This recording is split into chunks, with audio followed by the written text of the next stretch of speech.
Hello everyone, good morning, welcome to my new vlog. આજે હું સવારમાં ઉઠીને ત્યાં સુધી બાએ નાસ્તો તૈયાર રાખ્યો હતો. તો પહેલાં મેં ચા પાણી કર્યા અને ભગવાનના દર્શન કર્યા.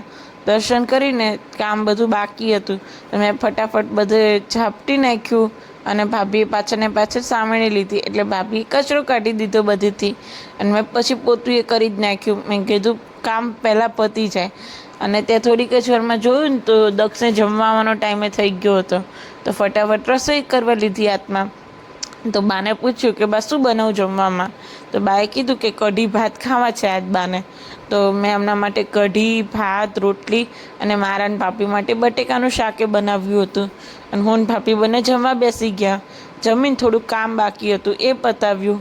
અને ત્યાં પપ્પાનો કોલ આવ્યો હતો કે વૃંદા વિલાને લઈને નીચે આવ થોડીક વાર. હું ન્યુરાણીમાં છું ને તો મારે થોડીક વાર રમાડવો છે. મેં કીધું સારું પપ્પા. તો પપ્પા જોડે તો એવો દોડીને ગયો ને જાણે કેટલા ટાઈમે જોયા હોય પપ્પાને. હજી બોલો 2 દિવસ પહેલાં જ પપ્પા એને મૂકીને ગયા છે. તો પપ્પાને જોઈને થોડીક વાર પપ્પા અને ભાર્ગવ જોડે રમવા માંડ્યો. અને એ લોકો દુકાનના કામેથી આવ્યા હતા. તેમને એક્ટિવાની ચાવી આપી અને પપ્પા અને ભાર્ગવ બંને ગયા દુકાનના કામેથી.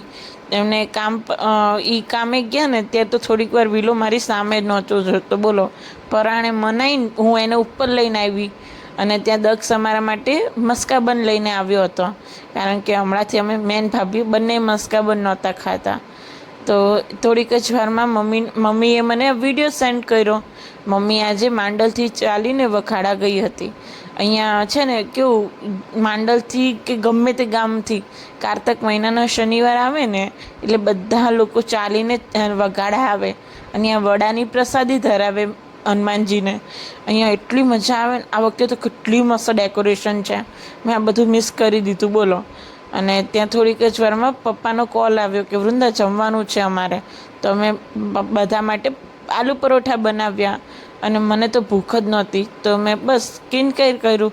આજના દિવસ માટે આટલું જ. Like, share and subscribe my channel.